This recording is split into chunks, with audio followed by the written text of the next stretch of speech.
ശബരിമല സ്വർണ്ണ കവർച്ച കേസിൽ ദേവസ്വം മുൻ മന്ത്രി കടകംപള്ളി സുരേന്ദ്രനെ കുരുക്കി ഉണ്ണികൃഷ്ണൻ പോറ്റിയുടെ മൊഴി.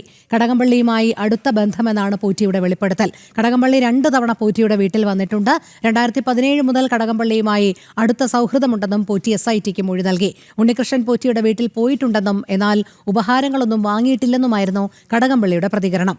അഭ്യൂഹങ്ങൾക്ക് അടിസ്ഥാനമില്ലെന്നും അന്വേഷണം നടക്കട്ടെയെന്നും കടകംപള്ളി പറഞ്ഞു. ഞാൻ ഒരു വട്ടമേ പോയിട്ടുള്ളൂ. അത് രഹസ്യമായിട്ടല്ല പോയത്, പരസ്യമായിട്ടാണ് പോയത്. ഒറ്റ പ്രാവശ്യം. അത് അതിന്റെ കൂടെ പോലീസും ഉണ്ടായിരുന്നു. എനിക്ക് 3 ഗൺമാൻമാരുണ്ട്. അതിൽ ഒരു ഗൺമാനും ഉണ്ടായിരുന്നു. 1-2 പോലീസ് വാനും ഒക്കെ ഉണ്ടായിരുന്നു പോകാനായിട്ട്, വഴി കാണിച്ചു തരാനും പറ്റില്ല. ഒറ്റ പ്രാവശ്യം പോയിട്ടുള്ളൂ. പോയത് വാസ്തവമാണ്. ഞാനത് ഇപ്പോൾ മാത്രമല്ല, ഞാൻ അന്വേഷക സംഘം എന്നെ വിളിച്ച് സംസാരിക്കുന്ന ഘട്ടത്തിൽ ഞാൻ അന്വേഷക സംഘത്തിന് കൊടുത്ത മൊഴിയിൽ അത് രേഖപ്പെടുത്തിയിട്ടുണ്ട്. ഞാൻ പറഞ്ഞു ഇങ്ങനെ പോയിട്ടുണ്ട്, ഇങ്ങനെ ഒരു ചടങ്ങിനാണ്. പക്ഷേ കൃത്യമായിട്ട് ഒരു ചടങ്ങ് 8-9 വർഷത്തിന് മുമ്പുള്ളൊരു കാര്യമാണ്. ഏത് ചടങ്ങാണെന്ന് ഞാൻ ഓർക്കുന്നില്ല. അവിടെ ഒരു കുട്ടിയുടെ ചടങ്ങാണെന്നാണ് എൻ്റെ ഒരു വിശ്വാസം. സ്വർണ്ണ കവർച്ചാ കേസിൽ SITക്ക് വൻ തിരിച്ചടി. 1-ാം പ്രതി ഉണ്ണികൃഷ്ണൻ പോറ്റിക്ക് കർശന ഉപാധികളോടെ ജാമ്യം.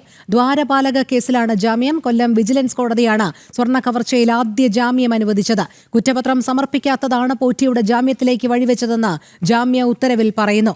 ഉണ്ണികൃഷ്ണൻ പോറ്റിയുടെ ജാമ്യ ഉത്തരവിന്റെ പകർപ്പ് ജനം TVക്ക് ലഭിച്ചു.